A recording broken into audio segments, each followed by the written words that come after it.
دارالعلوم دیوبند کا فتویٰ بھی یہی ہے اور مظاہر علوم سہارنپور کے بڑے بڑے مفتیان کرام کا فتویٰ بھی یہی ہے۔ سبح هلل يا الله يا الله أحيا ذكرك كل قلوب نادت۔ بسم اللہ الرحمن الرحیم، السلام علیکم ورحمۃ اللہ وبرکاتہ۔ آج میں آپ حضرات کے سامنے ایک بہت ہی اہم مسئلے کو لے کر یہ اختلافی مسئلہ ہے، مختلف مسئلہ ہے، پھر بھی اس مسئلے پر لوگ عمل کرتے ہیں۔ بعض جگہوں پر تو اس مسئلے کو لے کر لوگ لڑ جاتے ہیں، جھگڑ جاتے ہیں۔ مسئلہ یہ ہے کہ کیا عورتیں تبلیغی جماعت میں جا سکتی ہیں؟ کیا قرآن و سنت سے اس کا ثبوت ہے؟ کیا آپ علیہ السلام کے زمانے میں عورتیں دین کی نشر و اشاعت کیا کرتی تھی، گھروں سے نکل کر دوسری جگہ جایا کرتی تھی؟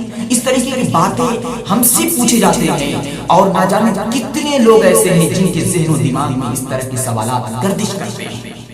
اس پیغام کو پہنچانا میری ذمہ داری تو بنتی ہی ہے، میری پوری کوشش ہے، لیکن یہ کوشش آپ کی کوشش کے بغیر بیکار ہے۔ اگر آپ چاہیں گے تو یہ پیغام ہر اس گھر میں پہنچے گا جس گھر میں اس مسئلے کی ضرورت ہے، اس مسئلے کو جس کو تلاش ہے اس تک پہنچانا آپ کی ذمہ داری ہے۔ اس مسئلے کو صدقہ جاریہ سمجھ کر ہر ایک تک پہنچانے کی آپ کوشش کریں، اللہ رب العزت ضرور اس کا جزا آپ کو دے گا۔ مسئلہ یہ ہے کہ کیا عورتیں تبلیغی جماعت میں نکل سکتی ہیں؟ کیا ایک عورت دین کی نشر و اشاعت کے لیے، دین کو سیکھنے کے لیے یا سکھانے کے لیے اپنے گھر کو چھوڑ کر دوسرے علاقے، قصبے اور قریب میں جا سکتی ہے یا نہیں؟ کیا اسلام سے اس کا ثبوت ہے یا نہیں؟ اسی مسئلے کو لے کر علماء کے درمیان خود اختلاف ہے۔ اس اختلاف کی اصل وجہ یہ ہے کہ اس کام کا ثبوت نہ تو قرآن میں ملتا ہے، نہ احادیث میں ملتا ہے، نہ صحابہ کے اقوال سے ملتا ہے، نہ تابعین تبع تابعین کے دور میں اس طرح کا کوئی عمل صادر ہوا جس سے ہم استدلال کر کے اس کو جائز اور درست کر سکیں۔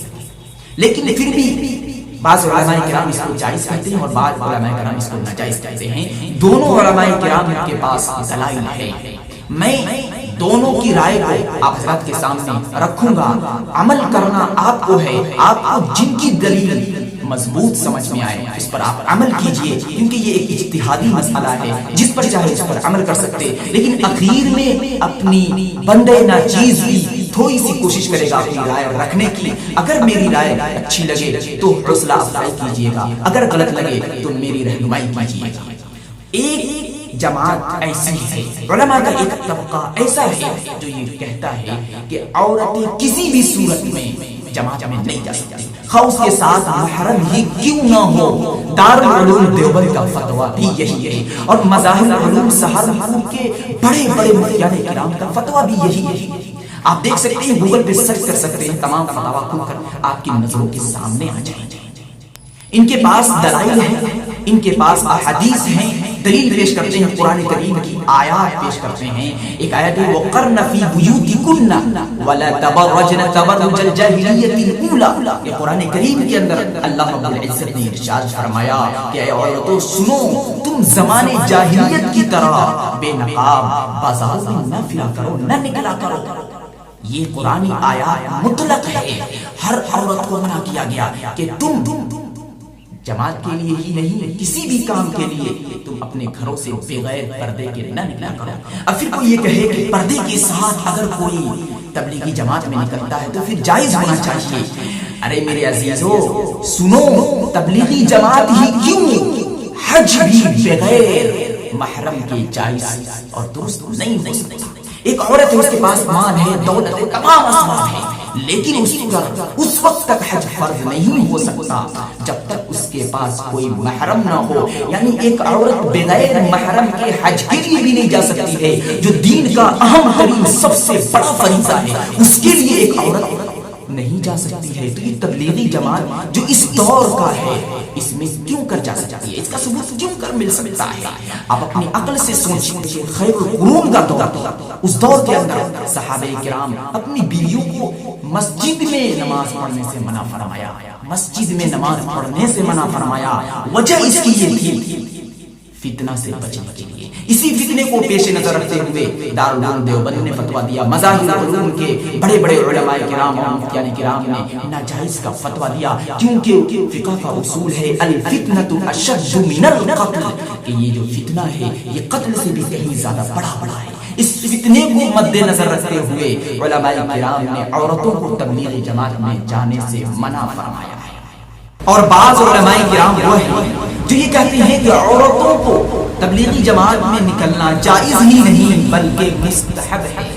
ان کے بارے میں نہ جانے کیسی کیسی فضیلتوں کی باتیں ان کے کانوں میں بھرتے ہیں اور ان کی جماعت تیار کرتے ہیں اور گھروں سے نکالتے ہیں اور کہتے ہیں کہ عورتوں کا تبلیغی جماعت میں جانا بالکل جائز اور درست ہے۔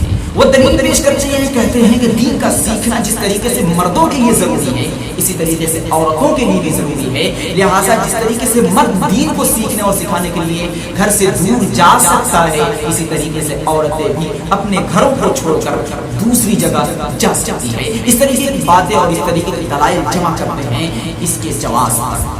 اب بندے ناچیز کی رائے کیا ہے اس مسئلے میں وہی بیان کر دینا چاہتا ہوں کہ اگر بات یہی رہی کہ کیا عورتیں تبلیغی جماعت میں جا سکتی ہے یا نہیں جا سکتی ہے تو دو علماء کرام کے اقوال اور ان کی رائے آپ حضرات کے سامنے میں نے رکھ دی۔ پہلا قول جو دارالعلوم دیوبند کا فتویٰ ہے کہ بالکل کسی بھی حالت میں جائز اور درست نہیں ہے، اور دوسرا قول یہ کہ جائز اور درست ہی نہیں بلکہ مستحب ہے اور سب سے اچھا طریقہ یہی ہے کہ عورتیں تبلیغی جماعت میں نکلیں۔ لیکن بندے ناچیز کا کیا قول ہے جاننا چاہتے ہیں، میں بتا دینا چاہتا ہوں۔ میں یہ کہتا ہوں کہ تبلیغی جماعت میں عورتوں کا نکلنا حرام بھی نہیں ہے، مستحب بھی نہیں ہے، میں کہوں گا کہ پسندیدہ ہے۔ یہ عمل اچھا نہیں ہے۔ اگر کوئی نکلتی ہے، پردے کا خاص اہتمام ہے، محرم کے ساتھ نکلتی ہے تو اس کو یہ کہا جائے گا یہ عمل پسندیدہ نہیں ہے، مستحب نہیں ہے، دین سیکھنا ہی ہے تو گھر میں سیکھیے۔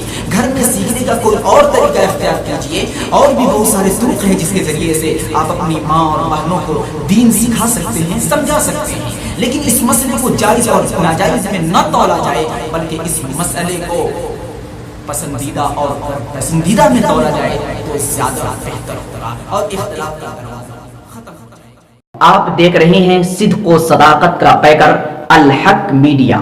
اگر آپ ہمارے چینل پر نئے ہیں تو پلیز از راہ کرم سبسکرائب کریں اور ساتھ ہی میں بیل آئیکن کو بھی دبا دیں تاکہ سب سے پہلے ہماری بات آپ تک